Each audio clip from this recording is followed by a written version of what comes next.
राधा राधा राधा राधा स्वामी दयाल की दया, राधा स्वामी सहाय, राधा स्वामी।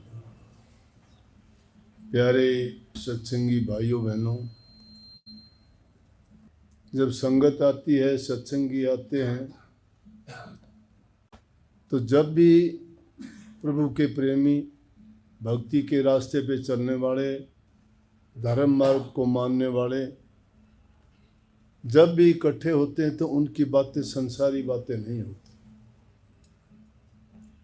दुनियादारी की बातें तो दुनियादारी के लोगों के पास होती है। इसीलिए सत्संगियों को प्रेमी कहते हैं। वो जब आपस में मिलते हैं तो ये नहीं पूछते तुम्हारा हाल क्या है, तुम्हारा कारोबार क्या है, तुम्हारे बच्चे क्या करते हैं। आम बात है कि हम गृहस्थी लोग हैं, दुनियादारी में रहते हुए इन चीज़ों की चिंता करते हैं और उनकी जिक्र भी आते हैं। परंतु सत्संगी जब मिलेंगे तो वो आपस में बात करेंगे कि आप आश्रम में कब गए थे, आपको दर्शन किए कितने दिन हो गए, आपका भजन अभ्यास सुमरण कैसा बनता है और क्या चलता है। तो जितनी भी उनकी बातें होंगी वो रूहानी बात होंगी, जीवन के कल्याण की, सुधार की बात, भक्ति की तरफ मन को मोड़ने वाली और दुनिया को पीठ दिखाने वाली। पहली वाणी जो इसमें थी उसमें दर्शन की बात कही। आप भी सब आते हो तो जैसी भी जिसकी भावना होती है, कोई मंदिर मस्जिद जाते हो तो भी कहते हो दर्शन करने गए थे, गुरु के पास जाते हो तो भी कहते हो दर्शन करने गए थे। कोई भी आपको अपना मित्र प्यारा मिलता है, अरे काफ़ी दिन के बाद मिले हो, बड़े दर्शन दिए। दर्शन करने का मतलब मिलना है, उस दर्शन की चाह होती है। उसी दर्शन का महत्व आप लोगों को बताऊं। राधा स्वामी मत में दूसरे जो गुरु हुए हजूर महाराज जी राय शालिग्राम जी, जिनको कहते हैं, पोस्ट मास्टर जनरल थे उस टाइम में। और स्वामी जी महाराज की शरण में जब गए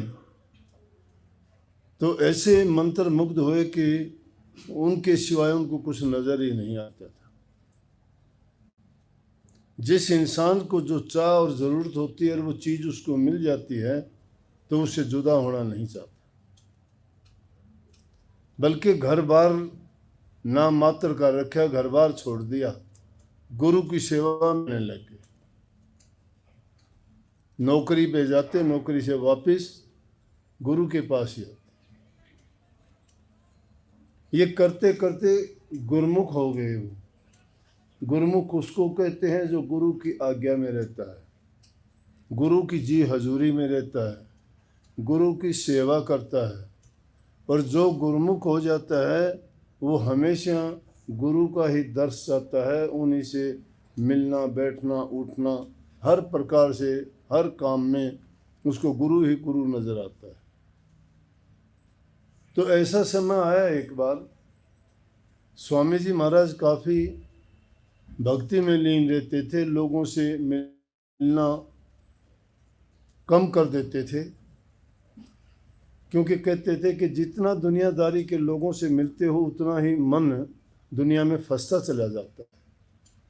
और ये हम देखते भी हैं, दुनियादारी की बातों की तरफ संतान में, मित्रों में या रिश्तेदारों में जितना भी हम अपना लगाव बढ़ाते हैं तो हमें वही अच्छे लगने लगते हैं। भक्ति की तरफ से बस थोड़ा विक्षेप पड़ जाता है, कमी आ जाती है, क्योंकि जो हमारा मार्ग था वो बदल जाता है, वो दुनिया की ओर हो जाता है। दो ही रास्ते हैं आदमी के, एक प्रवृत्ति का है, एक निवृत्ति का है। तो दुनियादारी का जो रास्ता है वो आदमी को बांध देता है, फंसा देता है, मोह के बंधन लगा देता है, प्रेम नहीं।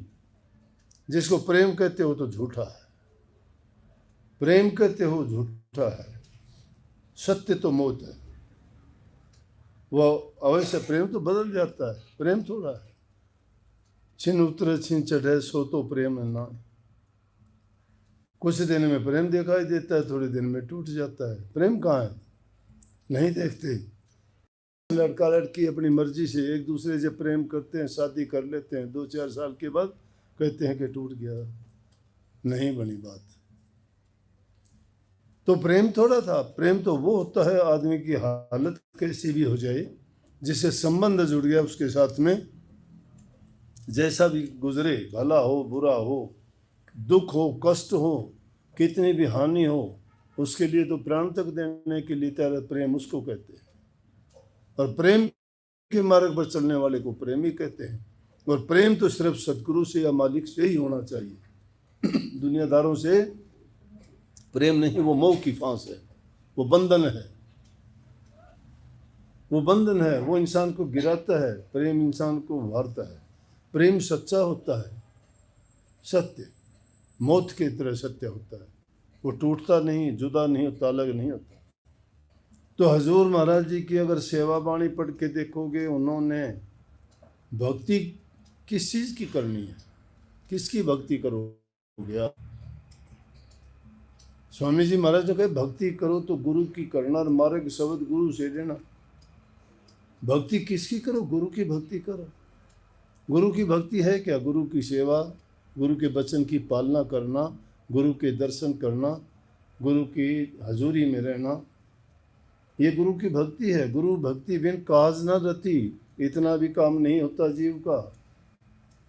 क्योंकि गुरु पर यकीन नहीं, विश्वास नहीं, गुरु से प्रेम नहीं, तो श्रद्धा नहीं। विश्वास फलदायकम, जिसका विश्वास होता है उसी से फल मिलता है, जिसका विश्वास नहीं उसको क्या फल मिलेगा? तो स्वामी जी महाराज ने एक बार सबको बोल दिया, सेवकों से, कि मेरे से कोई नहीं मिलेगा। इतने ज़्यादा अगर तुम मिलते हो तो मेरा टाइम बर्बाद होता है। मैं इतने दिन तक अपने कमरे में रहूँगा और मुझे बीच में कोई भी विघ्न पैदा ना करना, तुम अपना काम करते रहो। तो वह सत्संगी सब के सब और तो सब मान गए कि हुक्म हो गया। लेकिन जो प्रेमी आदमी होते हैं वो कब मानने वाले होते हैं?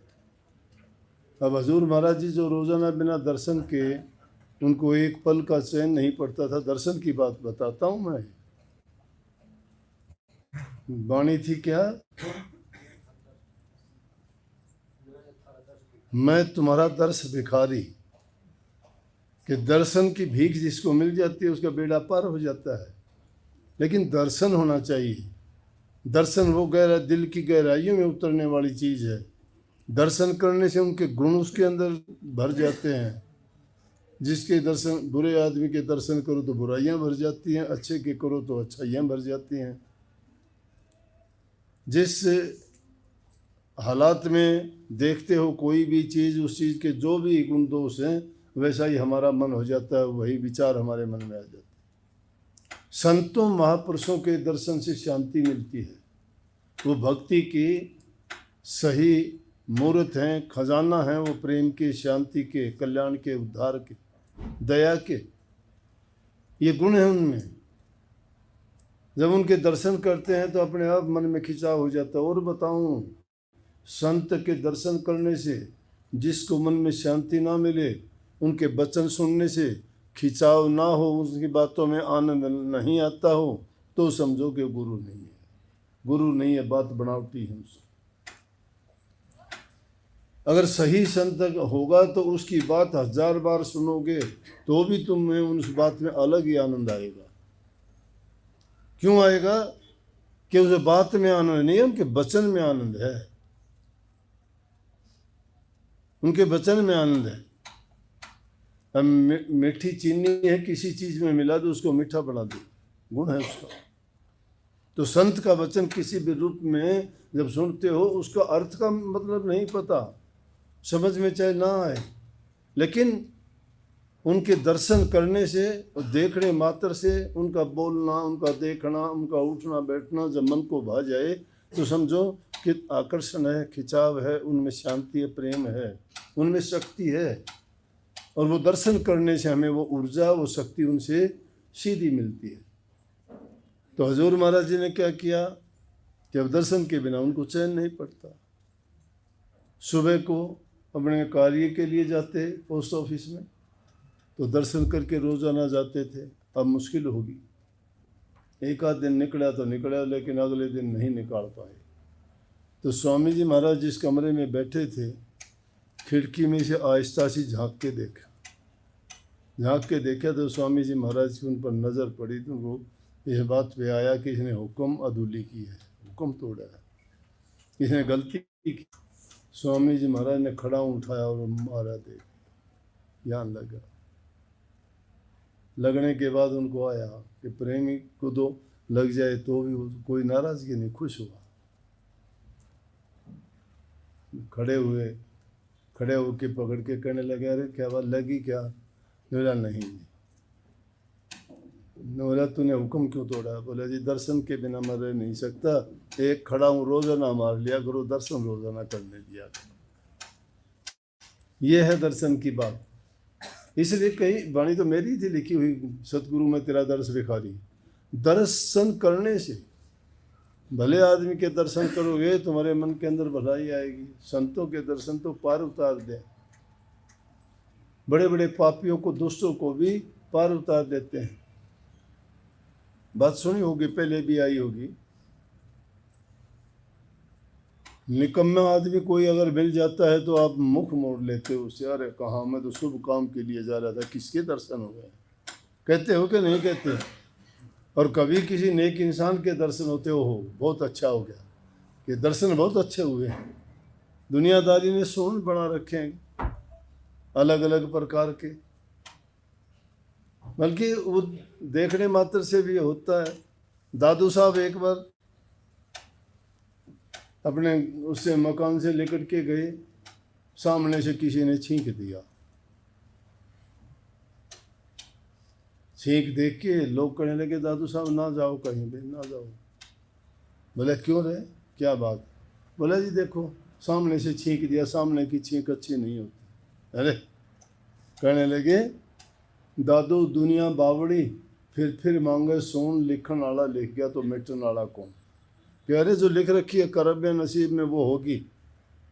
जिसने लेख लिख दिया हमारा, वो उसको मिटने वाला कौन है? जाओ निश्चिंत रहो। दादू साहब आगे गए, जाके देखा तो रास्ते में गवाले मिल गए, पशु चराने वाले। अब पशु चराने वाले नहीं जानते कौन महात्मा है, वो तो अपनी जितनी समझ है उससे काम लेते। लेकिन बात सुनी हुई थी। बोले अरे, दादू साहब आगे कहते हैं कि इसको त्रिकालदर्शी है, तीनों कालों का पता लगता है, क्या होने वाला है, क्या हुआ है। दादू साहब के पास जाके कहने लगे कि आपको सब पता लगता है आगे पीछे का? बोले ना भाई, मुझे तो कुछ भी नहीं पता। ना बोला लगता है, कहते हैं बहुत। बताओ आपको हम जो है ये छड़ी कहाँ मारेंगे? पैरों पर मारेंगे, सिर पर? दादू साहब समझ गए कि इनके सामने तो अब बोलने से ही, कि संतों ने कही, मूर्ख के समझाओ तेरे ज्ञान गांठ का जा, कोयला न होशी उजड़ा सोमन साबन ला। ज्ञान उसको दीजिए जिसको ज्ञान सुहा, ज्ञान आंद्रनर घर बैये का जा। ज्ञान उसी इंसान को देना चाहिए जो ज्ञान का अधिकारी हो, जो ज्ञान लेना चाहता हो। जो लोग अभिमान में, घमंड में, किसी चीज़ का भी अभिमान करो कोई, वो भक्ति के लायक नहीं है। और चीज़ तो क्या लेंगे? किसी को धन का घमंड हो, किसी को बल का घमंड हो, किसी को बुद्धि का घमंड हो, किसी को ऊंचे पद का घमंड हो, किसी को खानदान का घमंड हो। ये घमंड, अभिमान, ये इंसान के कभी चले नहीं हैं। किस चीज़ का घमंड करता है इंसान? झूठा घमंड है। एक दिन सारे घमंड टूटते हैं। किसी का रहा हो तो बता दो आज तक। लेकिन मैं वो अलग ना चली जाए। दादू साहब को कहने लगे, दादू साहब ने सोचा मूर्ख के साथ थोड़ा जने में कोई फायदा नहीं है। बोले भाई मुझे तो पता ही नहीं है। बोला ना पता है मारेंगे। बोले भाई पीठ पे मारोगे। अब दादू साहब और तो क्या था, उन्होंने छोड़ दिया, पूछ लिया। दादू साहब बोले दादू दुनिया सत्य है और सत्य वाक्य सुन लिख। मैं दुनिया की मानता तो मेरा टोपा खोसे कौन, कि दुनियादारों के भी सुन हैं, मानने चाहिए। तो ये हमने जो बना रखे हैं, वो जो घटनाएं बीतती हैं उनको देखने के बाद में हम ये सोच लेते हैं कि ऐसा किया था तो उसके साथ ऐसा हुआ, तो तेरे साथ भी ऐसा ही होगा। तो ऐसी ऐसी बात होती है कि कई आदमियों को देखने से ही सब लोग मुंह मोड़ लेते हैं कि इसके दर्शन करने के बाद में कभी अच्छा नहीं होगा। तो दादू साहब भी उन्होंने माननी पड़ी ये बात। लेकिन जो बात कही उसको सोचो कि मूर्ख के सामने ज्ञान किसको दिया जाता है? मूर्ख को ज्ञान नहीं दिया जाता, पागल को ज्ञान नहीं दिया जाता। पागल और मूर्ख सड़कों पे घूमते, उनको कैसे ज्ञान दोगे? ज्ञान समझदार को ही दिया जाता है, बुद्धिमान को ही दिया जाता है, जिसको ज़रूरत है उसी को दिया जाता है। उसको जिज्ञासु बोलते हैं। उसके मन में तड़फ होती है ज्ञान लेने की। जो चाहता ही नहीं लेना उसको कैसे आप ज्ञान दे दोगे? तो महापुरुषों ने कहा कि मूर्ख का तो ऐसा समझाना है कि कोयले को जितना धोओगे ना उतना ही काला निकलता जाएगा, अंदर से उसमें सफाई नहीं है। लेकिन इंसान कोयले के साथ तो तुलना नहीं कर सकते। इंसान में सब में ज्ञान है, सब में बुद्धि है। लेकिन गुरु करता क्या है? गुरु ज्ञान नहीं बांटता, गुरु ज्ञान नहीं देता। ज्ञान आपके पास है, ये बातें आप सब जानते हो, लेकिन आप उन पर चलते नहीं हो। गुरु कहता है इन पे चलना भी सीख लो। गुरु उस ज्ञान से पर्दा हटाता है। वो ढके हुए हैं, उनमें पर्दा है। वो पर्दा जब हट जाता है तो शिष्य के सारे भ्रम टूट जाते हैं। पर्दा हट जाता है तो सत्य समझ में आ जाता है। सच्चाई जब उनको दिखाई देती है तो फिर उनको ये लगता है कि हाँ गुरु ने हमें ये बात दी है। गुरु क्या देता है? अपने पास से कुछ नहीं देता। गुरु आपको समझाता है, उस रास्ते पे चल पड़ते हो तो आपका जीवन सफल है। जो नहीं चलते, उनका अपनी मर्जी से जो करते हैं, मन मर्जी के काम से किए हुए, तो आदमी कभी फायदा उठाता नहीं, नुकसान ही होता है। तो ये दर्शन करने का महत्व है। संतों के दर्शन करने से आदमी की बड़ी से बड़ी बला टल जाती है। दर्शन करने का तो बताऊं कि गद्दी के नानक साहब के दूसरे गुरु जो अंगद साहब हुए ना, वो देवी की पूजा करते था, उनका पूरा परिवार। तो एक दिन उस पूरा परिवार देवी की पूजा करने के लिए निकले, जा रहे थे, रास्ते में नानक साहब का डेरा दिखाई दे गया। अब जिनके अच्छे विचार होते हैं वो तो अच्छी जगह को ढूंढते फिरते हैं कि भाई कोई गुरु हो, कोई सत्संग हो, कोई मंदिर मस्जिद हो, उसमें जाके वो खोज करते हैं कि हम भी चलो वहाँ दर्शन करके आएँ, कोई हमें कथा वार्ता वचन आदेश उपदेश सुनने को मिलेगा, अच्छा लगेगा। क्यों? उनकी चाहत है। वो जिसको जिस चीज़ की ज़रूरत है, जिसको जिसकी चाह है, वो वही चीज़ खोजने के लिए लग जाता है उसका। तो अंगद साहब गए, बोले कि तुम चलो मैं आता हूँ। डेरे में जाके देखा, दर्शन करने के लिए बैठ के कि नानक साहब के दर्शन करूँगा। बोले अभी तो दर्शन नहीं होंगे, टाइम लगेगा। वो करते करते उनको इतनी शांति मिली कि वो तो सारे निकल गए घर वाले, और वो वहीं रह गए। दर्शन करे नानक साहब के। रात को बोला कि यहीं रुक जाता हूँ, कहाँ जाऊँ? वो तो जा लिए सब। अंगद साहब वहीं रुक के रात को, जब रात के समय में नई जगह थी, उसको नींद नहीं आ रही थी, देखा तो सुबह का टाइम हुआ, एक बहुत सुंदर औरत आई और वो झाड़ू लेके झाड़ू निकालने लगी। उसने देखा इतनी रात के, आधी रात का समय, इतनी सुंदर औरत ये डेरे में पहले तो दिखाई नहीं थी, तुम तो दिन में भी था यहाँ, अब ये कौन है? उसके पास जाके कहने लगे, माता जी आप कौन हो? बोली भैया मैं देवी हूँ। देवी हो? परिवार तो हमारा देवी के दर्शन करने के लिए गया है, और ये यहाँ। कहने लगे आप? हाँ, संतों के दरबार की सेवा करते हूँ, और यहाँ से इस दरबार की सेवा करने के बाद में जो मुझे फल मिलता है ना, वो जाके मैं अपने भक्तों में बांटती हूँ। बड़े खुश हो गए। अरे बड़े भाग मेरे, जिनका परिवार दर्शन करने के लिए गया है वो तो यहाँ है, और वो भी संतों से भीख मांगने के लिए आई है, और यहाँ से मांग के लेके जाती है, फिर अपने सेवकों को देती है। तो मैं तो सीधा ही उनके पास पहुंच गया। घर वाले मिले कि तुम आया नहीं, हम तेरी इंतजार करते रहे। बोला क्या करता मैं आके, तुम वहाँ गए, जिसके पास तुम गए थे वो यहीं दर्शन देगी मेरे को, संतों के दरबार में यहीं आके मिल गई। तो इसलिए कही कि संतों के दर्शन से आई टल बला। कई बार ऐसी घटना दुर्घटना होनी होती है कि संतों के पास जाते हो तो उसे बुरा होने से बच जाते हैं। इसीलिए बार बार ये गाते, संत मिलन को चालिए तज माया अभिमान, और जो जो पग धरनी धरे त्यों तो युग समान। संतों को मिलने के लिए तुम चलते भी हो ना, तो एक कदम भी उनकी तरफ रखते हो तो वो 100 यज्ञों के बराबर एक कदम है। एक महाभारत का युद्ध आप सबको याद होगा। कृष्ण जी उनके रखवाले थे, कौरव पांडवों के, कौरवों के विशेष रूप से।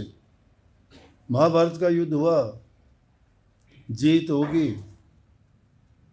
कृष्ण जी कहने लगे पांडवों से, भाई तुम्हें पाप लग गया। बोला क्या करें? पाप लग गया तो तुम यज्ञ करो, यज्ञ करने से तुम्हारे पाप कट जाएंगे।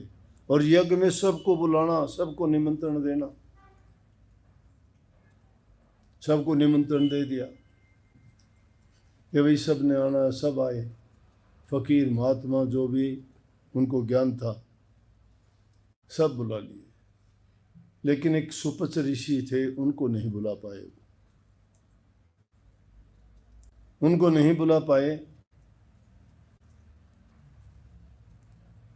तो यज्ञ पूरा नहीं हुआ। कोई ना कोई महान आत्मा, महापुरुष इस यज्ञ में नहीं आया, तुमने बुलाया नहीं। पता करा भाई, और तो सब आए थे। बोले सुपच ऋषि नहीं बुलाया गया। बोले तो बड़ी मुश्किल होगी। बोले चलो, भीम जो था अपने ताकत का, उसको बड़ा अभिमान था।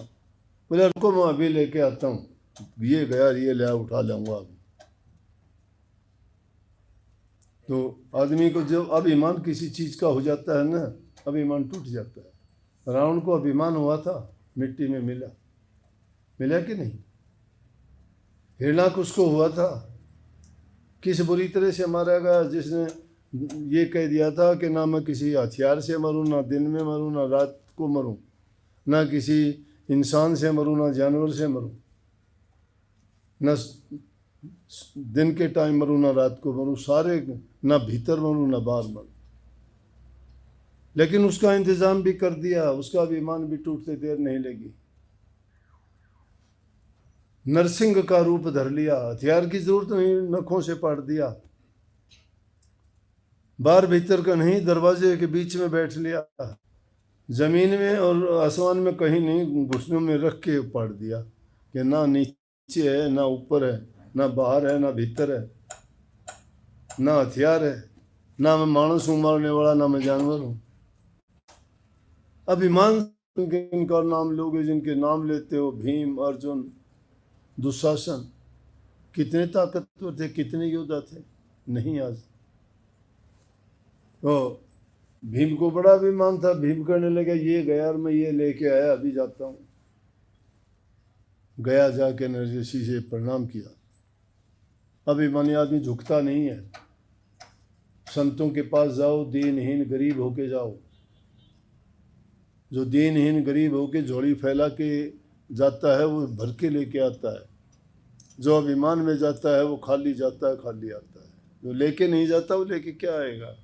प्रकृति का जो दोगे वो आपको मिलेगा। प्यार दोगे प्यार मिलेगा, नफरत दोगे नफरत मिलेगी। जो भी चीज़ तुम किसी से चाहते हो तो उसको तुम वैसा ही करो। तुम प्यार करो, तुम्हें प्यार करेंगे सब। तुम किसी से मुंह फेर लो, वो भी फेर लेंगे तुमसे। कुदरत का नियम, धन दोगे तो धन मिलेगा तुम्हें, कोई भी चीज दान करोगे तो तुम्हें वो मिलेगी। जाके बढ़िया विमान के साथ कहने लगे चलो जी ये गए, जी ने पहचान लिया कि ये ताकत के विमान। बोला अच्छा भाई ऐसा कर, मैं फटाफट स्नान करके 2 माला फेर लेता हूँ, फिर चलते हैं। जब माला पकड़ा खुट्टी से, भीम गया माला उतारने लगा, खुट्टी से माला नहीं उठी। बोला अरे क्या हुआ? बोला जी आप आ जाना, मैं चलता हूँ। जाके कहने लगा मेरे साथ तो ये बात हुई। द्रौपदी बोली अरे मूर्ख, तुझे नहीं पता संतों के पास किस तरह से जाते हैं। संत प्रेम के भूखे होते हैं, संत दयालु होते हैं, वो कृपालु होते हैं। उनकी कृपा को लेने के लिए आदमी को दीनहीन बन के जाना चाहिए। बोला कि ये तो मेरे से गलती होगी। बोले मैं जाती हूँ। द्रौपदी नंगे पैर गई, नंगे पैर गई, दूर से साष्टांग दंडवत प्रणाम किया। दूर से ही दंडवत प्रणाम होता 8 अंगों से प्रणाम करना, जमीन में लेट जाना, दोनों हाथ पैर मस्तक टेक के, और जब बंदगी की ऋषि जी समझ गए ये लेके जाएगी जरूर। कहने लगे जी आपके बिना यज्ञ पूरा नहीं होगा, आप चल के दर्शन दीजिए, दर्शन दीजिए। वही ना दर्शन की बात। बोला कि मैं चल तो पड़ूंगा लेकिन यज्ञ एक यज्ञ का फल लूँगा मैं, यज्ञ का फल मुझे मिलना चाहिए। बोले अच्छा। बोला जी मेरी बात सुनो, आप जैसे महापुरुषों से ही सुनी मैंने तो। वो कहते संत मिलन को चालिए तज माया अभिमान, ज्यों ज्यों पग धरणी धरे त्यों त्यों यज्ञ समान। कि संतों को मिलने के लिए आते हैं तो जितने कदम रखते हो, एक एक कदम 100 यज्ञ के बराबर है। अब मैं कितने कदम रख के आई हूँ, उनमें से जितने यज्ञ आपको लेने उतने आप रख लो, बाकी मैंने दे दो। ऋषि जी चल पड़े, गए, जाके यज्ञ में शामिल हुए। घंटा बजा तब जाके यज्ञ पूरा हुआ।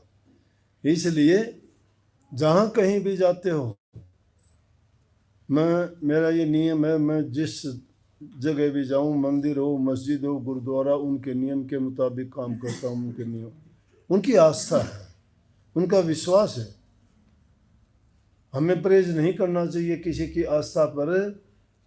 क्यों हम उनमें दखलबाजी करें? सबसे प्रेम करना चाहिए। तुम में राम, मुझ में राम, सब में राम समाया, सबसे कर लो प्रीत, जगत में कोई नहीं पराया। कौन पराया है? हम सब एक पिता की संतान है। अरे काहे की जाति पाति, किस बात के धर्म? धर्म तो इंसान का प्रेम होना चाहिए। इंसानियत से प्रेम कीजिए, दिल से करो। क्यों नफरत करते हो? कितने दिन दुनिया में जीना है? 2 दिन जग में जीना है, इतने पे क्यों इतराते हो? मेरी काया मेरी माया शोर मचाते जाते हो। कभी भूले से भी नहीं नाम लिया, गफलत में दिन रात कटे। अफसोस की जिंदगी गंवाए, चलते खाली हाथ चले। अफसोस की बात है कि दुनिया से खाली हाथ आए थे, खाली हाथ जा रहे हैं। जब तक जीवन है इंसान को नेक कर्म करने चाहिए, और नेक कर्मों के साथ सबसे अच्छी चीज़ है प्रभु की भक्ति, उसमें कल्याण है। संत धोबी हैं। धोबी जानते हो जिसको तुम सोचते होगे कि वो छोटे हैं, छोटे नहीं। धोबी जिस प्रकार से हमारे मैले वस्त्रों को साफ करता है, सतगुरु उसी प्रकार से हमारे रूह के मैल उतारता है। इसीलिए वो दूसरी वाणी जो थी, उस वाणी का शीर्षक यही था कि सजनी धुला चुनरी।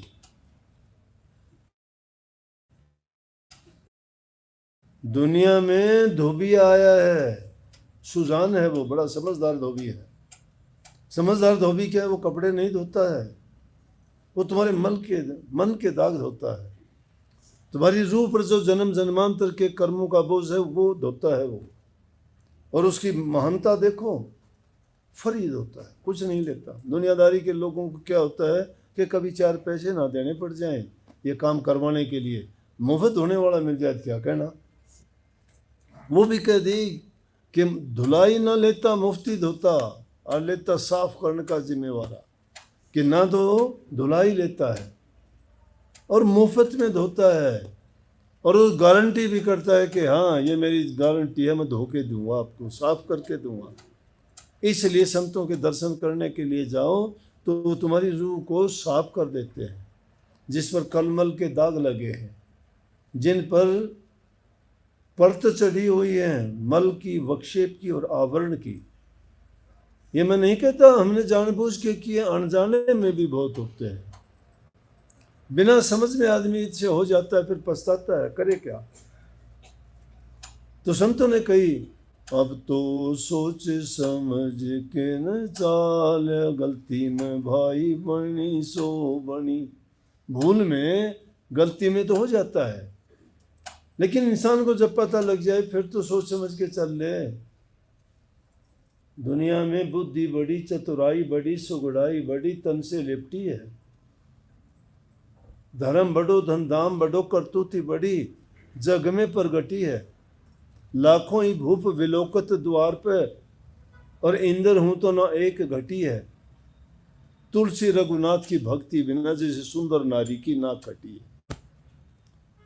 चाहे आपके पास कितनी बुद्धि हो, कितनी चतुराई हो, कितनी सुगड़ाई हो, कितने आपके पास हुनर हो, कितने धन दौलत हो, कितने लंबे चौड़े परिवार, कितने बलवान, कितने रूपवान, कितने कैसे हो, थोड़ी सी गलती के कारण सारा खत्म हो जाता है।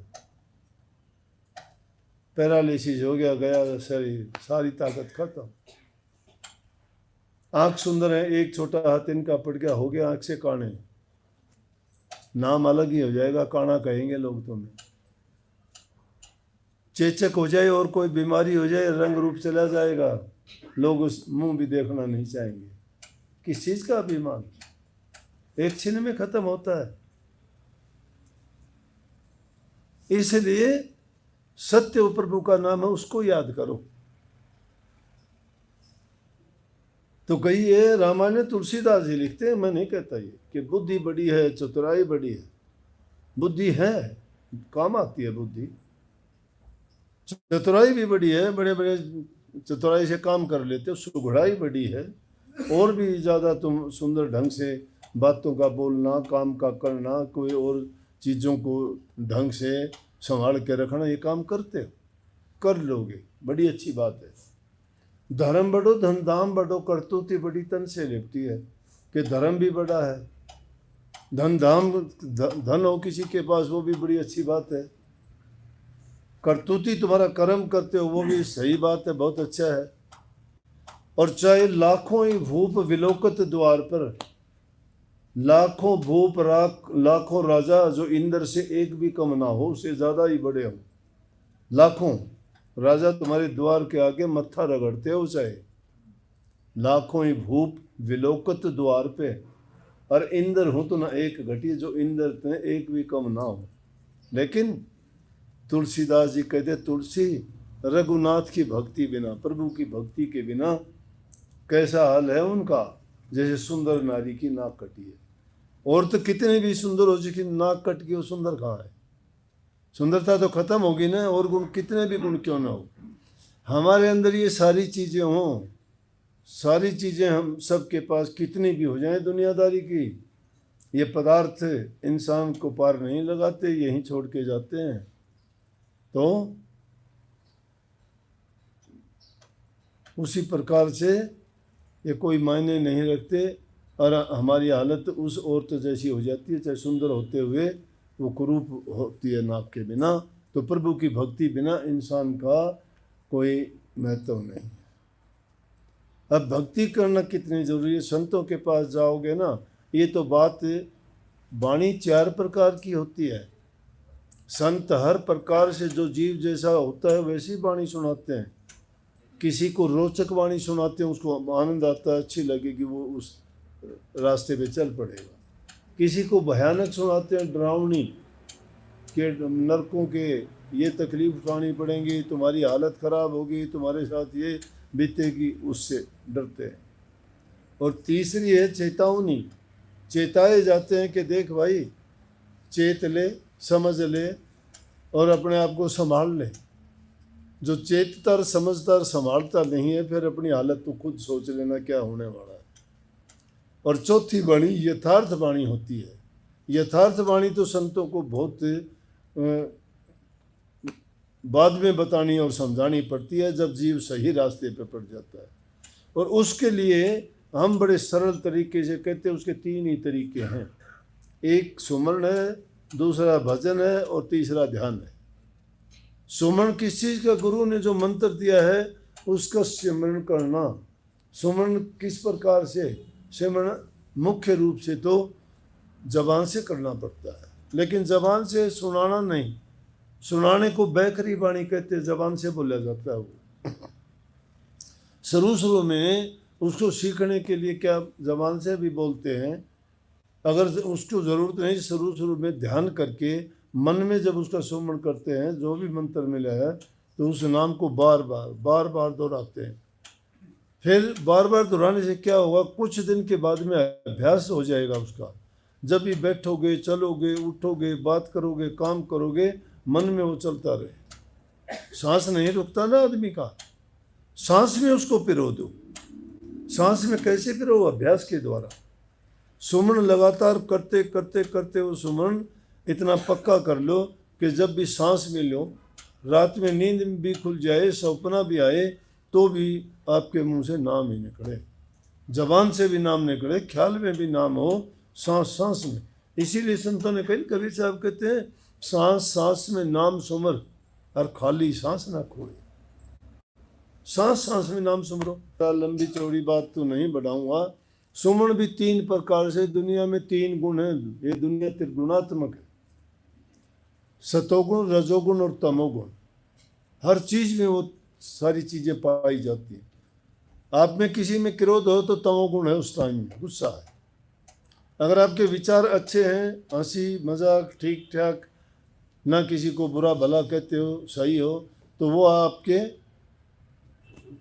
रजोगुणी है।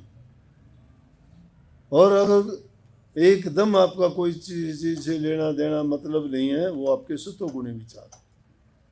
सुमरण भी इसी प्रकार से 3 गुणों पर आधारित है। सुमरण जब करते हो तो एक सुमरण करते हो तुम्हारे कल्याण के लिए, तुम्हारे कल्याण के लिए करते हो, वो सतोगुणी है। एक है रजोगुणी, तुम किसी के बारे में अहित उसकी बुराई सोचते हो और तब सुमरण करते हो, तो वो तुम्हारा तमोगुणी है। और एक ना तुम्हें उस और तुम्हारा ध्यान है और ना ही तुम्हें कोई उससे मतलब है, और फिर आप सुमरण करते हो, तो वो आपका रजोगुणी है। अब सुमरण भी 3 प्रकार का। एक जबान से करते हो, शुरू में जबान से करना पड़ेगा। जबान से शुरू में जो सुमरण करते हो, उसमें जो ताकत होती है उसको जाप कहते हैं, जाप। और वो जाप करते करते क्या होगा, इतना पक जाएगा कि जब कहीं बैठोगे, उठोगे, खाओगे, पियोगे, सोओगे, अजपा बढ़ जाएगा। बिना जपे भी आपको याद आएगा, खाते खाते भी आपका चलता रहेगा, क्योंकि उसका अभ्यास हो गया। सोते हुए भी वही जो होगा, बैठे हुए भी होगा, कि वो चीज़ को देखते हुए भी रहेगा। वैसे कबीर साहब ने इसको उन्मन रहनी कहा है। ये गति आती है, वो हंस गति का साध कहलाता है, अभ्यासी कहलाता है।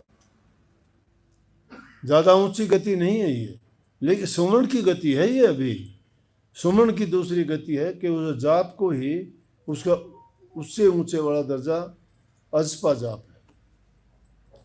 और इसमें जाप करने से अजपा जाप में 10 गुना ज़्यादा ताकत है, उसकी ताकत बढ़ जाती है।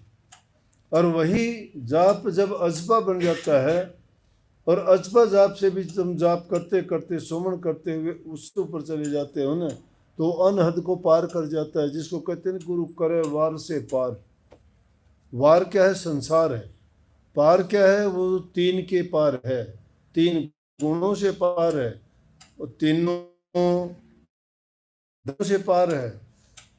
और त्रिलोकी से पार है, 4 गुण चौथे गुण में पहुंच जाता है। और वो सुमरण जब करते हो उसमें उससे 100 गुना ज़्यादा ताकत होती है। जाप में अगर 100 गुना ताकत है, जाप में 10 गुना ताकत है, तो अजपा जाप में 100 गुना ताकत हो जाएगी।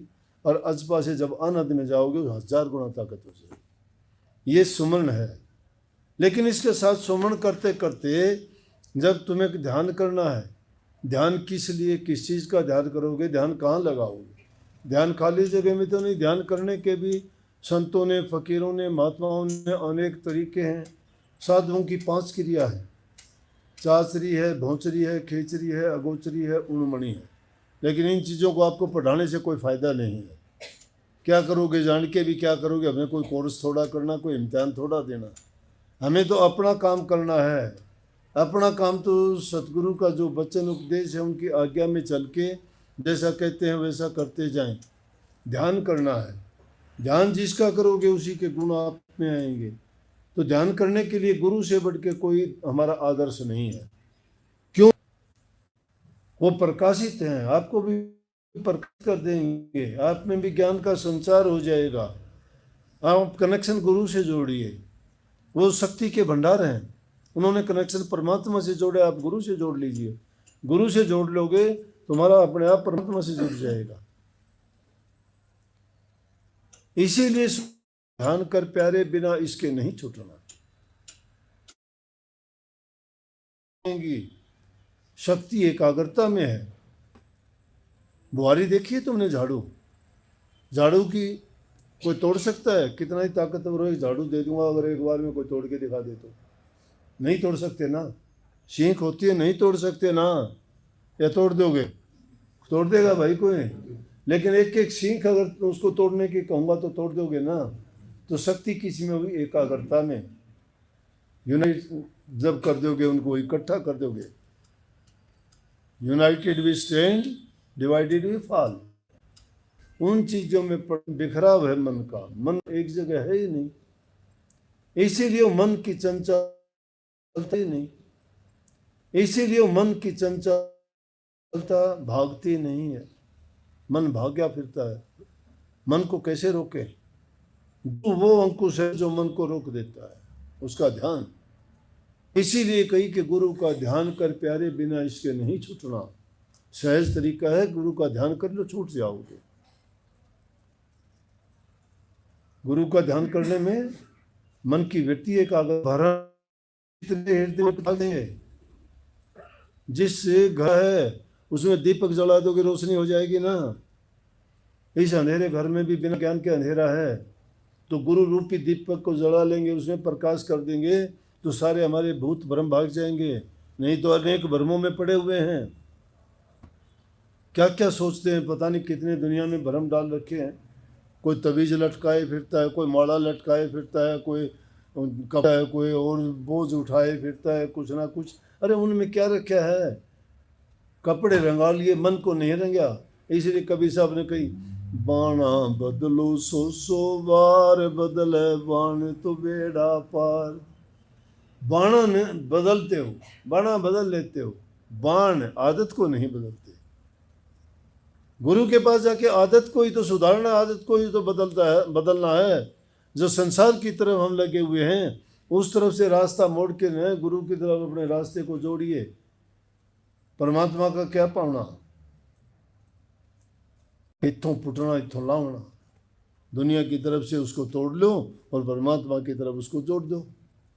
और रब दा की पाना, पंजाबी में है ये, रब दा की पाना, परमात्मा का क्या पाना। कितना आसान कह दिया। इधरों तोड़ना उधरों लाना। दुनियादारी की तरफ से तोड़ लीजिए, परमात्मा की तरफ लगा लीजिए, अपने आप लग गया। लेकिन इतना आसान नहीं है ये कहने में। तो ये है तुम्हारे ध्यान की। उसी लिए कह दिया, इसमें जब लगाओगे ये मन नहीं टिकने देगा, वहां से भी तुम्हें लेगा, निकाल लेगा। अब भी तुम्हारा मन नहीं टिका हुआ है, अब भी सोचता है क्या करूं, कहाँ जाऊं, निकल जाऊं, कहीं उठ के चला जाऊं। ऊब गया मैं, मन ऊब गया, ऊब जाता है, नहीं टिकने देता। तो कोई बड़ा बैरी ये मन घट में, इसी का जीतना कटना, पढ़ो तुम इसी के पीछे, करो मत और कुछ जतना, हार जब जाए मन तुझसे चढ़ा दे सूरत को गगना। मान दो बात ये मेरी, करे मत और कुछ जतना। दो बात मान ले, गुरु का नाम सुमर, गुरु का ध्यान कर। दो ही बात मान ले, सूरत अपने आप गगन में चढ़ जाएगी। तीन पदों को छोड़ के चौथे में पहुंच जाएगी। तीन में काल बसता है, चौथे में। लेकिन कौन समझाए, किसी को मानने वाले नहीं है लोग। अपने अपने दुनियादारी के पाखंडों में फंसे हुए हैं। यथार्थ बात किसको बताएं, सुनने वाले नहीं हैं, रुचि नहीं उनमें। सुन भी लेंगे तो कर नहीं पाते। कोई मंदिर जा मूर्त पूजे, कोई तीर्थ कोई व्रत में जूझे, ये सब भूला भटकिया खाया, कोई ने इनका भरम मिटाया। जो कोई इनको कह समझाई, उल्टी मन करें लड़ाई। तीन लोक में बसता काल, चौथे मेरे पुरुष दयाल। जो तुमको सतगुरु पूरे मिल जाते, तो वो भेद नाम का गाते। पूरा सतगुरु जो मिल जाता है तो नाम का भेद समझाता है, तुम्हारे भरम उससे टूटते हैं। मंदिर मस्जिद गुरुद्वारों में खूब जाते हो, कथा बहुत सुनते हो, रोजाना सुनते हो, कथा रोजाना सुनते हो। आपको सबको याद है, राजा दशरथ की 3 रानियां थी, उसके 4 पुत्र हुए थे। रामचंद्र जी को वनवास मिल गया, भरत जी को राज मिल गया। वो जंगल में गए, वहाँ जो है जाके कुटी बना के रहने लगे। माता सीता को रावण उठा ले गया। रामचंद्र जी उनको ढूंढते फिरे। यह कहानी 7 दिन तक सुनाते हैं। बच्चा बच्चा जानता है, भक्ति होगी क्या? अरे उन बातों पर अमल करो, उस उपदेश को समझो। उनके अंदर जो बहुत अच्छी शिक्षा है, जो उसके अंदर सार है, उसको नहीं ग्रहण करते, कहानी सुनते हैं। कहानी न मत सुनो, बहुत ऊंचा ग्रंथ है, उसके अंदर जो सार भरा हुआ है उसको सुनो। उसमें पिता पुत्र का देखो कितना, पुत्र आज्ञा मानता है पिता की। आपके बच्चे मानते हैं क्या? सत्संग तो ये है, बच्चे नहीं मानते। जो राजा बनने लायक था, रामचंद्र जी को कहा कि कल को तुझे गद्दी पर बैठाएंगे, और अगले दिन कह दिया कि बेटा तेरे को तो वनवास है 14 वर्ष का, तू जा, भरत बैठेगा गद्दी। रामचंद्र जी हाथ जोड़ के स्वीकार करता है, पिता आपकी आज्ञा। आज के बच्चों को कह के दिखाओ ना, नहीं मानता ना कोई, ये शिक्षा ले लो। माता कैकेयी ने रामचंद्र को वनवास दिया कि रामचंद्र जी ने उसे वेश किया क्या? जब जाने लगा वनवास के लिए, माता सीता के पैर पकड़े, माता जी आशीर्वाद दो आप, नहीं तो आज शक्ल भी ना देखे। अरे दुष्ट, तूने तो मेरे साथ वो काम किया कि मेरे 14 साल खो दिए।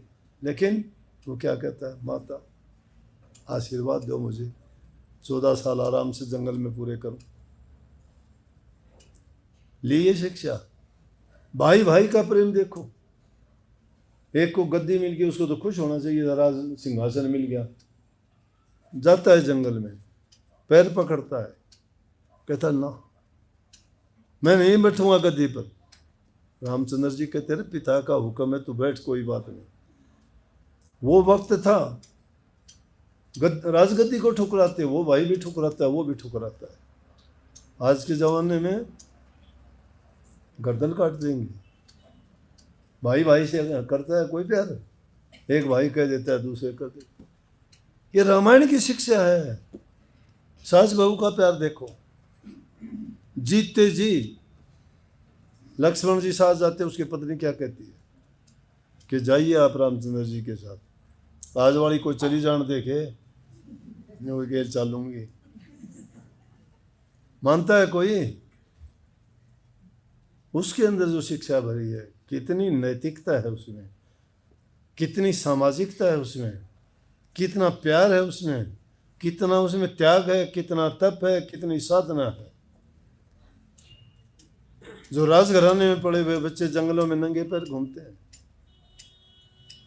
जंगली जानवरों में, और वो भी बाहर निकल जाते स्त्री जाति होते हुए। माता सीता, हमें तो देखने का मौका मिला ये नासिक में। माता सीता जिसको उसमें रहती थी गुफा में, उसमें हो क्या है, वो इतनी गहरी है कि उसमें तो फंस के नीचे जाना भी बड़ा कठिन है। उस जंगल में रही पंचवटी में। वो पंचवटी की जगह देखी, कितनी महापावन भूमि है। कि ऐसी ऐसी महान विभूतियाँ यहाँ रही। तो वो कथा ना मानो, उसको कहानी ना मानो, उसको वो ज्ञान का वो भंडार है, उसके उस पहलू को देखो कि वो हमें शिक्षा क्या देती है। लेकिन उस शिक्षा को नहीं देखते, वैसे ही रोचकता की एक कहानी सुन के और हम खुश हो जाते हैं। नहीं, भक्ति भरी हुई है उसमें। और उसके लिखने वाले वाल्मीकि जी ने तो 10,000 वर्ष पहले लिख दी थी। ये संतों की वो देखो कि उनको सब पता होता है।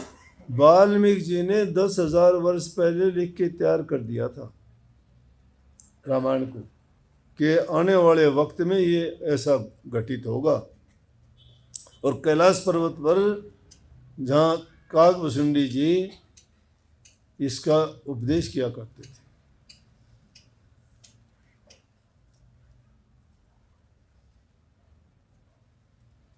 पहले से ही माता सीता ने खुद ये कहानी अपने पहले सुन ली थी, एक तोते के मुंह से सुन ली थी। घूमने के लिए गई थी सहेलियों के साथ, एक तोता और तोती बैठे हुए बात कर रहे थे। माता सीता ने सुन ली, क्या बात कर रहे हैं ये। वो कहानी सुन के बोली, इनको पकड़ के लेके आओ। दोनों को पकड़ के ले आए। पकड़ के लेके आई, पूछने लगी कि बताओ तुम क्या बात कर रहे थे। जब उन्होंने बताया कि जी तो हमारे वहाँ गुरु जी कैलाश पर्वत पर वाल्मीकि जी रोजाना काकभुसुंडी जी ये वहीं सब होते हैं, और हमने भी उस आश्रम में रह के कहानी सुनी थी, बताओ क्या है। उन्होंने सारी बताई पहले से ही। माता सीता ने सुन के बोले कि अच्छा पिंजरे में बंद कर दो। तोते ने हाथ जोड़ लिए, माता छोड़ दे हमें, हम जंगली जानवर हैं, हम यहाँ खुश नहीं रहेंगे, हम आज़ाद घूमने वाले पक्षी हैं। और फिर ये मेरी तोती है, ये गर्भवती है, इसके गर्भ है, ये यहाँ ठीक नहीं रहेगी, ये मेरे से गारंटी करवा ले, इसका बच्चा जब हो जाएगा उसके बाद में हम आ जाएंगे। बोले ना, उसको रख लिया, चला गया तोता। तोते ने श्राप दे दिया। वही तोता जब माता सीता लंका से आई, जब उसने कही थी कि इसकी अग्नि परीक्षा लो, उस तोते को गर्भ में रख, तोती जो गर्भ में अपने बच्चे को रख के पिंजरे में कैद रही थी, माता सीता को वाल्मीकि ऋषि के आश्रम में रहना पड़ा। कहने का मतलब ये है कि वो बात 10,000 वर्ष पहले रामायण वाल्मीकि जी ने लिख दी थी। जो जिसकी भक्ति करता है उसके रंग में रंग जाता है, उसके वो 8 पैर अंग संग रहता है, उसे दूर रहता ही नहीं। आजमा के देखा करो, हमने आजमा के देखी हैं ये बातें। तुम अपने गुरु को याद करते हो, गुरु तुम्हारे दूर नहीं होता, देह दूर हो जाती है। और सूक्ष्म रूप में भी गुरु कभी नहीं छोड़ता। सूक्ष्म गुरु नाम इसलिए ज्ञान का बताया संतों ने। गुरु से प्यार करके तो देखो, भक्ति करके तो देखो। जिन्हें गुरु को जाना ही नहीं वो क्या भक्ति करेंगे। तुलसीदास जी रामायण लिखते थे, और लिखते हुए जब नजर उठाते थे तो वो जंगल दिखाई देता था, वो पंचवटी दिखाई दे, माता सीता दिखाई देती, वो रावण दुष्ट ऋषि महात्मा के भेष में भीख मांगता दिखाई देता था। जब उस कलम से उतारते थे, और तुलसीदास जी के पास क्या हुनर था। आदमी जो करना चाहे सब कुछ कर सकता है, सब कुछ कर सकता है, लेकिन आदमी का हृदय साफ होना चाहिए, और करने के लिए हौसला बुलंद होना चाहिए। ताकत गुरु की काम करती है, लेकिन प्रयोग तो हमें अपने ही अंगों का करना पड़ता है। गुरु की ताकत, गुरु का बल जिसमें मन में होई, उससे जीत सके ना कोई। गुरु का बल, गुरु की ताकत हो मन में, घबराने की जरूरत ही नहीं है। जो तुम्हारे लेख लिखे गए हैं उसको मिटने वाला नहीं है कोई। दुनिया बैरी हो जाए, कुछ बाल भी बाका नहीं कर सकती, उनको ही मुंह की खानी पड़ती है। तुम सच्चे हो, तुम्हारी अगर सच्चाई है ना, लाख बुराई करो, बुल्ले से कहता बुल्ला आशिक रबदा मलामत होवे लाख, दुनिया काफिर काफिर आखिर तू आहो आहो भाग, नहीं डरो। भक्ति का मार्ग बड़ा सूक्ष्म है, ठेस लगती है, लेकिन विचलित ना उस पर, वो परीक्षाएं होती हैं, आता है टाइम, लेकिन उनसे ही तुम विचलित हो जाओगे, रास्ता भटक जाओगे, छोड़ दोगे तो क्या रहेगा तुम्हारे पल्ले। भक्ति सब कुछ सहन करना सिखाती है। संत बनो तो सहन करो, धैर्य रखो, दिल में सहानुभूति, प्रेम, दया, इन गुणों को अपनाओ। जब इतना शील स्वभाव हो जाएगा ना, फिर उस नाम का बिस्तर तैयार होगा। जब उसमें भक्ति आ सकती है, नहीं आएगी। ना ज्ञान से आती, ना बुद्धि से आती, ना चतुराई से आती। संत महात्मा एक भी पढ़े लिखे नहीं थे। ग्रंथों से संत नहीं बनता कोई भी, संतों से ग्रंथ बने हैं। वो ज्ञान यहाँ से पैदा होता है। लेकिन 4 वेद 6 शास्त्र में बात सुनी है 2, दुख दिए दुख हो तर सुख दिए सुख हो। सुख दिया करो, अच्छा किया करो, और जो समय मिलता है उसका सदुपयोग किया करो। मालिक का नाम हमेशा याद रखो, वो तुम्हारे काम आएगा, वो तुम्हें पार लगाएगा, और उसी से तुम्हारे सारे काम छूट जाएंगे। इसलिए दुबिया जो आया हुआ उसे दुबिया से अपनी चुनरी धुला लो। समझ गए? सबको बहुत बहुत आशीर्वाद। राधा स्वामी।